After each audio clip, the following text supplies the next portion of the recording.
Inspiradoras las palabras de Alicia y Eugenia. Gracias por sumarse a generar este debate sobre la importancia de adquirir estas habilidades transversales en las y los jóvenes. Antes de continuar el próximo panel, les recordamos que pueden seguir nuestros paneles y actividades en las redes que aparecen aquí en pantalla. El hashtag es Formando el Futuro.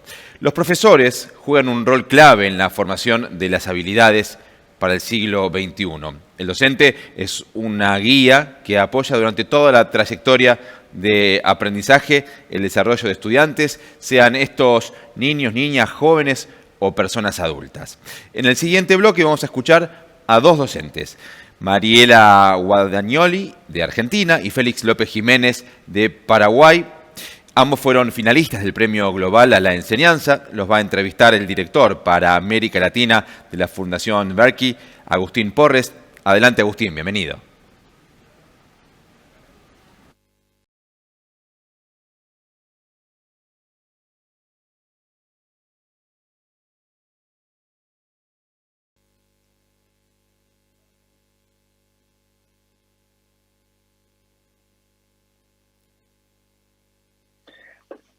Ahí estamos. Muchas gracias por la presentación. Y como decían, llegó la parte más importante, hablando de educación, que es escuchar a los docentes. Y tenemos el lujo que nos acompañen May y Félix, dos docentes destacados, dos docentes con trayectoria en escuelas técnicas de sus países. Así que, directo a las preguntas, porque queremos escucharlos y aprovechar el tiempo con ustedes. Lo primero, y empezamos con May y seguimos con Félix, ¿qué habilidades blandas se pusieron en evidencia durante la pandemia y se volvieron fundamentales cuando hablamos de la educación del futuro? Buenas tardes a todos y a todas. Bueno, trabajar en pandemia y en educación fue un gran desafío para los docentes, y como trabajamos con personas, creo que una de las habilidades más importantes fue la empatía, la escucha, el atender a la diversidad, el ser flexibles con nuestros alumnos, con las problemáticas que cada uno presentaba, y a su vez ser creativos, ¿sí? Yo siempre insisto en la capacidad de resolver problemas, que también la practico y la enseño a mis alumnos, porque cuando nosotros tenemos esa habilidad de poder resolver problemas, todas las otras capacidades y habilidades vienen incluidas en este combo. Nosotros los docentes tuvimos que resolver una situación problemática, que era mantener las escuelas abiertas a pesar de la virtualidad y la diversidad de nuestros alumnos. Y bueno, y ahí empezar a motivar, a innovar, a capacitarnos de manera urgente para atender a esta nueva forma de enseñar a través de una pantalla. Y que los alumnos empiecen a sentir la confianza de que estaban en un espacio efectivamente seguro, que prendan las cámaras, que se conecten y que empiecen también a disfrutar de esta nueva forma. Así que creo que son innumerables la cantidad de habilidades blandas que trabajamos, y también el trabajo en equipo, porque esto fue un trabajo muy arduo, no solo de los docentes, sino también de los directivos, de las familias, para tener todas las condiciones óptimas para poder llegar a nuestros alumnos y seguir educándolos. Muchas gracias, May. Félix. Muy buenas tardes. Y realmente las habilidades blandas que se pusieron más en evidencia, en primer lugar, lo tenemos la comunicación. La comunicación es fundamental principalmente entre el docente, el alumno, el docente con los padres, el docente con los directivos, y toda la comunidad educativa tiene que estar en una comunicación constante para que esto se lleve a cabo, lo que es la educación a distancia. No estamos en contacto permanente con los alumnos, en presencial, digamos, pero la comunicación fue lo que se evidenció en primer lugar. Luego, la flexibilidad. La flexibilidad en cuanto a entrega de los trabajos, el tiempo, el horario y todo lo que representa enviar, recibir los trabajos en tiempo en que el alumno puede, en tiempo en que pueda conectarse. También tuvimos en cuenta la motivación. Cada vez que los chicos que no están en comunicación o en contacto con sus propios compañeros, entonces va perdiendo un poco la motivación, por lo que tenemos que buscar estrategias motivadoras para que los estudiantes sigan interesados en su educación. Afloran también la habilidad de la paciencia. Surgen diferentes tipos de problemas que tenemos que ser pacientes y buscar una solución a cada tipo de problemas que se presentan, por lo que se requiere mucha paciencia. Y obviamente la resolución de problemas, otra de las actividades blandas que se evidenció, ya que surgieron nuevos problemas que antes no la teníamos cuando teníamos todas las clases presenciales. Así que distintas habilidades tuvimos que aprender, practicar y llevar adelante para que sigamos con la educación sin que se pierda el año lectivo y que llegues a los alumnos, que nos comuniquemos constantemente con los actores de la educación. Muchas gracias, Félix. Y algo dijeron recién, pero tenemos que concretarlo un poco más. ¿Qué es lo que podemos hacer en la escuela y qué es lo que tenemos que hacer para desarrollar esas habilidades? Bueno, yo creo que primero tenemos que hacer una planificación inversa. Pensar qué tipo de alumnos queremos formar, con qué habilidades, con qué capacidades que puedan enfrentarse a este mundo cambiante. Después ver qué herramientas, qué criterios de evaluación vamos a tener para ver si esos saberes y esas capacidades fueron incorporadas en nuestros alumnos y se pueden desenvolver, para después planificar la enseñanza, planificar el método, la forma, las actividades e incorporar los contenidos que sean importantes, prioritarios para desarrollarlas. Y yo encontré un método que es el ABP, que lo defiendo mucho porque creo que es una de las formas en que los chicos empiezan a desenvolverse solos. Lo hacemos en realidad teniendo en cuenta el entorno en el que ellos están. Entonces tiene mucho que ver con cosas que los tocan de cerca. Y darles a ellos la posibilidad de reflexionar, de indagar, de buscar, de comprometerse con la comunidad en la que viven, de ser responsables, ¿sí? Son todas las habilidades que nosotros podemos ir desarrollando en las escuelas. Creo que en la virtualidad también nosotros, si pudimos llevar estos desafíos a través de una pantalla, los chicos pudieron empezar a incorporarlas.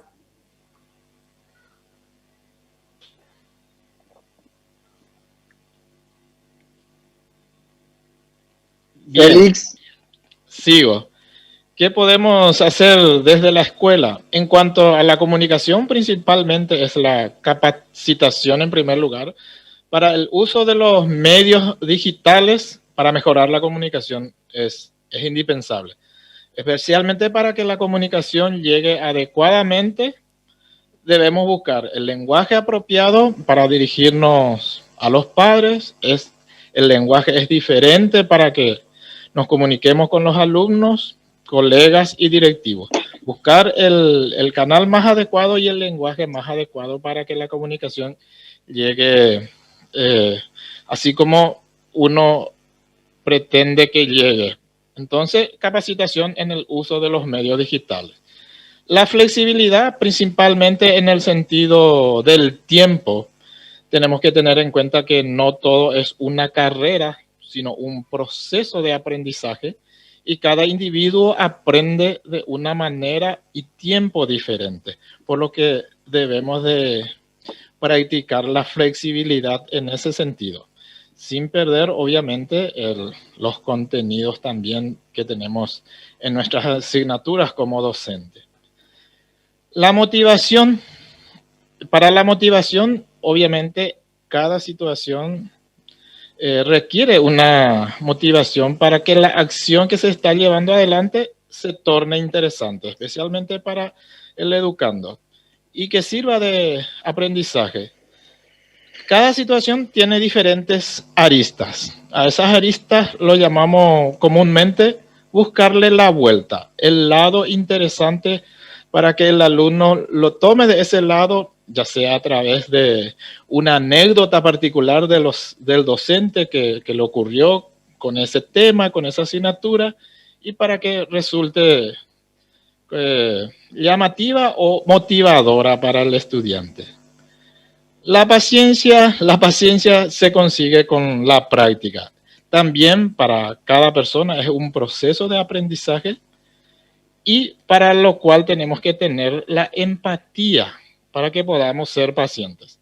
Entender y valorar el ritmo y el nivel cognitivo, obviamente, del otro individuo para que yo pueda entender de qué manera está percibiendo la información que yo le estoy acercando y poder seguirle el ritmo de su aprendizaje o de el nivel cognitivo que tiene el individuo. Resolución de problema, cada problema tendrá una situación particular que ya depende también de cómo se presenta para poder resolverlo. Gracias, Félix. Me quedo con esto que dijiste de la motivación. Hablaste de la motivación a los alumnos, pero creo que también juega un factor clave entre los docentes. La motivación con la que los docentes se encaran un aula todos los días no es siempre la misma. Hay días que estamos más motivados que otros, sí, y define mucho lo que pasa. Cualquiera cuando va a trabajar, su motivación para ir al trabajo va a tener que ver con el resultado. Y está bueno prestar atención, y está bueno pensar cómo podemos motivarnos entre nosotros para hacer mejor lo que hacemos.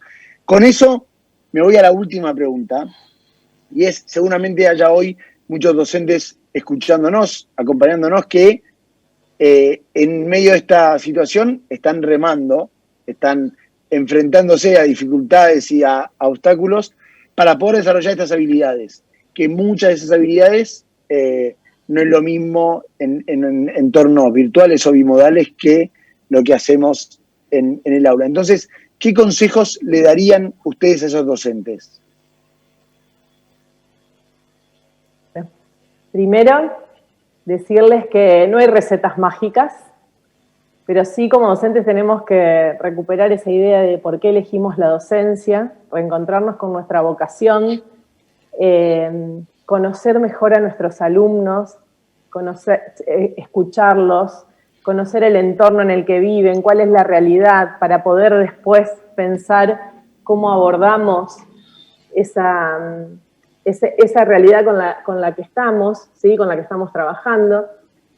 Y en base a eso, plantearles desafíos que enciendan la chispa y las ganas de aprender. Creo que nosotros, más que enseñar, tenemos que contagiar las ganas de aprender en nuestros alumnos. Nosotros tenemos que plantearles a ellos diferentes opciones y oportunidades para que puedan aprender de manera diferente también, y que tenga que ver con ese entorno en el que viven. Y como decía Félix, ser flexibles a la realidad de cada uno de ellos y no tener miedo de equivocarnos. Yo siempre digo que tenemos que animarnos a la incertidumbre de atravesar esta forma de trabajar por proyectos en donde probablemente construyamos con nuestros alumnos esa educación, esas nuevas propuestas, y animarnos a que del error aprendemos.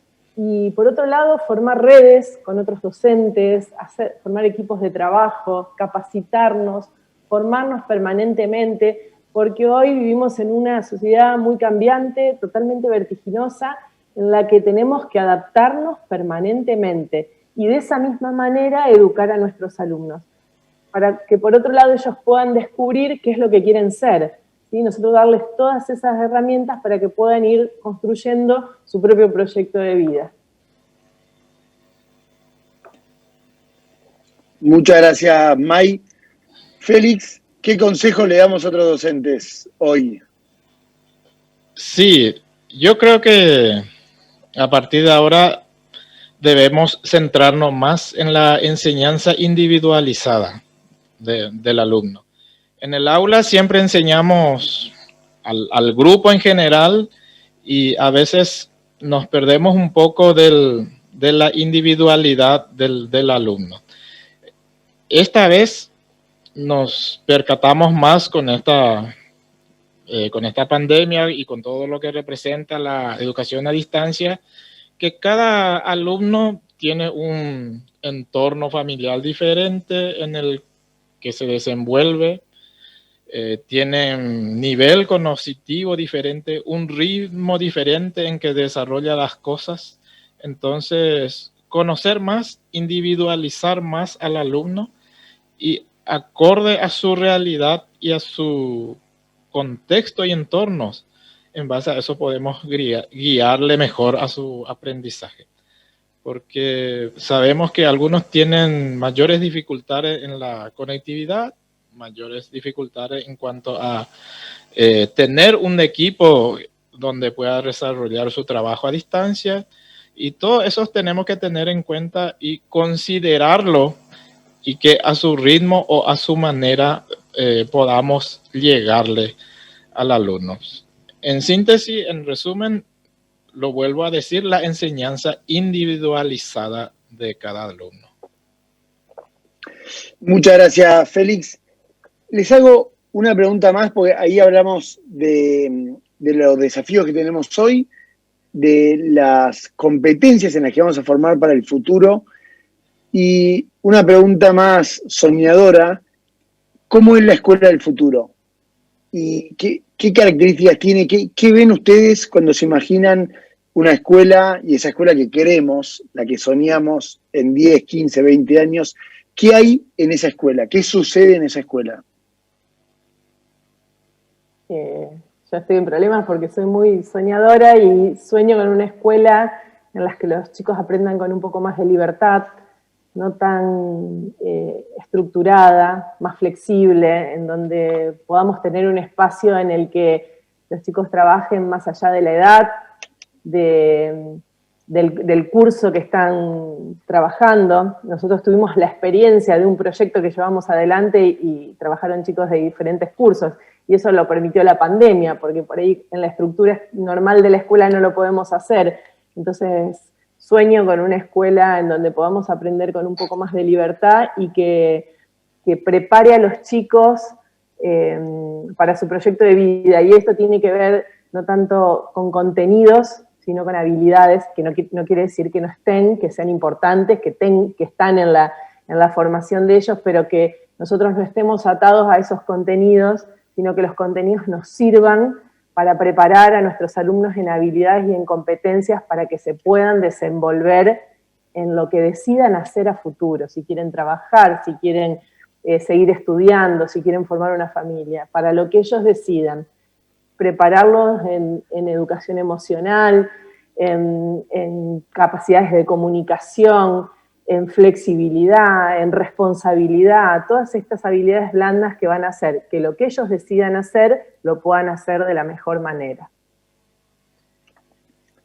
Me gusta, May, muchas gracias. Necesitamos ver esto, cómo contagiar con esa mirada y con ese optimismo también a muchos más, y que esto sean miradas colectivas, en las que construyamos esto que vos compartís en equipo. Félix, ¿cómo es la escuela del futuro, no solo en Paraguay, en el mundo? Sí, sueño que la escuela sea, así como lo tenemos, como un centro de investigación que esté más adelantado que la propia sociedad. O sea, que actualmente, por decirlo, si comparamos una empresa y una escuela, la empresa ya está más adelantada de lo que estamos enseñando en la escuela. Yo quiero que las escuelas estén más adelantadas que todas, que al salir de ahí, el alumno o el egresado ya esté capacitado para lo que le espera el mundo laboral o lo que le espera la sociedad en general. La persona tiene que estar formada humanamente, técnicamente, que cuide el ambiente y que conviva plenamente en la sociedad. ese tipo de escuela necesitamos para el mundo. Que esté adelantado o que sea el monumento para la sociedad, como lo decía un expresidente de aquí. Está muy bueno, Félix, y creo que es un desafío. Dieron pinceladas muy buenas que nos permiten trazar un camino hacia dónde queremos ir y cómo construirlo, un poco con lo que está pasando hoy en las escuelas, un poco con lo que anhelan y quiénes son esos actores. Tengo una tentación, y nos quedan 3 minutos para cerrar, pero ustedes los dos compartieron una visión muy clara. Los necesitamos a los dos de ministros de educación en nuestros países para diseñar esos trayectos o construyen esta visión desde la escuela. ¿A qué otros actores hay que convocar para que, un poco lo que ambos decían, ¿no? Para que los chicos aprendan en libertad o con más libertad, como decía May? ¿Qué hay que hacer para que eso suceda? ¿Es una decisión de un ministro, es una decisión de un docente? Y esto que dice Félix de que la escuela esté un paso adelante de la empresa, ¿qué otro actor va a ayudarnos a que esto sea posible? Bueno, yo tengo un sueño muy utópico, o no, pero que es hacer un plan estratégico en educación, en donde todos los actores, hoy en la pandemia, muchos hablaron de educación en medios, en redes. Bueno, armar un plan estratégico en donde todos podamos aportar para decir qué educación queremos para nuestros chicos y chicas. Y que todos puedan delinear esas estrategias, esas líneas de acción, esa forma de trabajar, que obviamente hoy es difícil porque el largo plazo, imaginen, lo vemos en estos días, el largo plazo es imposible. Pero bueno, necesitamos líneas de acción para saber hacia dónde, qué tipo de alumnos queremos formar, qué necesitamos hacer en las escuelas para que esos chicos salgan bien preparados para el mundo. Muchas gracias, May. Félix, con esto cerramos. Sí, la verdad que necesitamos de todos. Todos formamos parte, la sociedad entera para la educación. Necesitamos la participación de las autoridades, de docentes más comprometidos, no solo de lo que estamos dentro de la educación podemos hacer esto, sino que la sociedad en sí, las empresas, las autoridades, los políticos, una política educativa donde participan todos y que sean escuchadas cada voz, cada sector tiene que ser escuchada y obviamente ponerlo dentro del plan educativo. No que se le escuche y luego se pone otra vez solamente lo que planearon el cambio, sino que la participación de todos para lo que queremos, para la sociedad que queremos formar. Muchas gracias, muchísimas gracias a ambos por el tiempo, por la reflexión, las ideas y las preguntas que nos dejan, que esperamos poder responder para adelante, y agradecemos a todos los que están detrás de la organización de este encuentro que esperamos que de verdad genere respuestas a estos interrogantes. Ahora, para terminar con esta entrevista, y gracias May y gracias Félix, tenemos un mensaje muy especial que nos va a transmitir desde Costa Rica Álvaro Ramírez Bogantes, que es especialista en desarrollo de empresas y formación profesional en la OIT, en la Organización Internacional del Trabajo. Así que le pasamos la palabra a Álvaro.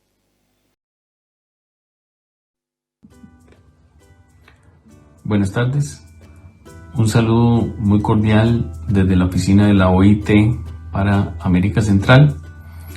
Agradecemos muchísimo la invitación que nos hacen para participar en este importante evento y felicitamos la iniciativa de los organizadores por colocar un tema tan trascendental en la discusión.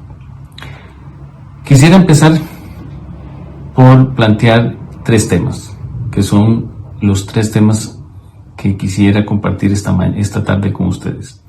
En primer lugar, una reflexión sobre cuáles son los empleos que van a darle oportunidad a las personas jóvenes, principalmente, de accesar el mercado de trabajo en los próximos años. ¿Y qué habilidades están asociadas a esos empleos? En segundo lugar, ¿cuáles son las oportunidades y los retos que ese nuevo mundo del trabajo nos genera? Y en tercer lugar, ¿qué soluciones o qué acciones pueden tomar los países para maximizar las oportunidades y para gestionar de manera correcta los riesgos? Cuando uno habla del futuro del empleo, uno está hablando básicamente de las fuerzas que están transformando esos empleos.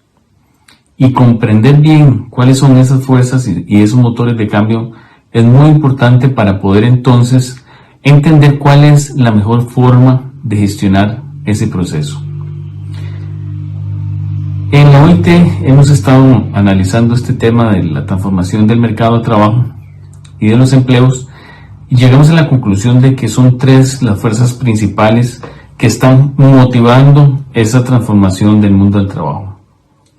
En primer lugar, la transformación y la revolución tecnológica. Todas estas nuevas formas de trabajar, de producir, que inducen a cambios también en los patrones de consumo, tienen en buena parte que ver con las nuevas tecnologías asociadas a la revolución 4.0. Esas tecnologías generan la necesidad de perfiles y de competencias muy distintos a los del pasado. Y en esa gran transformación es indispensable poder tener mecanismos que permitan anticipar cambios en la demanda de competencias, de modo que de manera anticipada se pueda generar los ajustes en la oferta formativa para producir el tipo de habilidades, de competencias que requieren las personas en este nuevo mundo del trabajo. En segundo lugar, la revolución demográfica. Hay un cambio radical en la composición demográfica y en algunos países esa transformación está produciendo un proceso muy rápido de envejecimiento y genera una cantidad de servicios y de demanda de nuevos servicios para los cuales se necesita también preparar a los trabajadores del futuro. Todos los trabajos asociados al cuidado y a la vida asistida genera una gran cantidad de nuevas ocupaciones y de nuevos empleos en ocupaciones asociadas a esas necesidades, y ahí hay oportunidades enormes también para la población joven. Obviamente la transformación demográfica también tiene mucho que ver con la incorporación de personas de esta era digital al mundo del trabajo que tienen perfiles de competencias muy distintos y que tienen también formas de vincularse al empleo muy diferentes y expectativas muy distintas en su forma de trabajar. En tercer lugar, estamos en presencia de un gran cambio resultado de los fenómenos climáticos y los procesos de ese cambio climático que genera también unas industrias, el surgimiento de industrias que tienen que ver con todo el tema energético, con todo el tema de la gestión de residuos, etcétera. Y alrededor de esas industrias que tienen que ver con la respuesta al cambio climático existen también grandes oportunidades en términos de ocupaciones nuevas. ¿Qué habilidades se requieren en cada una de esas áreas de oportunidad? Varía muchísimo en función del nivel de desarrollo del país y sobre todo en función del nivel de desarrollo de esas industrias. Pero lo cierto del caso es que necesitamos personas mucho más flexibles, más aptas para continuar aprendiendo en el tiempo de vida, para que esas habilidades no solo sean relevantes hoy, sino que puedan estar constantemente adaptándose a esos cambios que ocurrirán y que son inevitables. ¿Cuáles son algunas de las oportunidades y los riesgos que esto plantea? Bueno, por un lado, hay grandes oportunidades para países como los de América Latina en términos de estas industrias que generan los empleos que se necesitan y esos procesos de aprendizaje más flexibles que se pueden hacer sin necesidad de estar en presencia física dentro de un aula. Y la pandemia ha dejado grandes lecciones en ese campo y han habido adaptaciones muy rápidas de los oferentes de servicios de formación y de educación que amplían muchísimo las alternativas de aprendizaje y de actualización profesional. Entonces, yo pienso que hay una muy buena noticia desde el punto de vista de lo que la pandemia nos dejó en el campo de la educación, que es justamente las nuevas formas de aprender que se han ido adaptando de manera muy rápida producto de la necesidad, pero que eran una tendencia que ya venía en tiempo atrás. ¿Cuál es el riesgo principal que tenemos hoy, producto de estos cambios que describí? El riesgo es la desigualdad. Las brechas educativas que se han ampliado, por ejemplo, en los países donde la conectividad es mala en la zona rural o en algunas regiones, y eso hace que las personas hayan tenido que haber interrumpido su proceso formativo en esta época de pandemia, y tenemos ya casi 2 años en donde muchas de esas personas han tenido pocas oportunidades de aprender. Además, tenemos una realidad, y es que estos países que no han hecho la tarea por preparar a su talento humano de conformidad con las nuevas necesidades del mercado de trabajo, se van a quedar rezagados en relación con aquellas naciones más avanzadas. ¿Qué se necesita? Se necesita invertir más en el talento de las personas, y no solo en términos de recursos adicionales en esta área, sino también en términos de mejorar los métodos, de mejorar las formas del proceso de cómo desarrollamos ese talento, y necesitamos una mayor innovación en ese campo. Obviamente, una de las cosas que más se van a necesitar son emprendedores, personas emprendedoras. Y una de las cosas muy importantes a las cuales los sistemas educativos van a tener que apuntar es a desarrollar esas habilidades emprendedoras en las personas, no solo para iniciar negocios, sino para también tener personas emprendedoras que trabajan en empresas, en organizaciones, incluyendo el Estado, y que puedan eventualmente ser las personas que llevan innovación a esos espacios productivos, y que a partir de esa innovación generan nuevas oportunidades de creación de valor, de crecimiento, de mejora de la productividad, y también, por supuesto, de una mejora en sus ingresos y en el acceso a mejores empleos. Muchísimas gracias.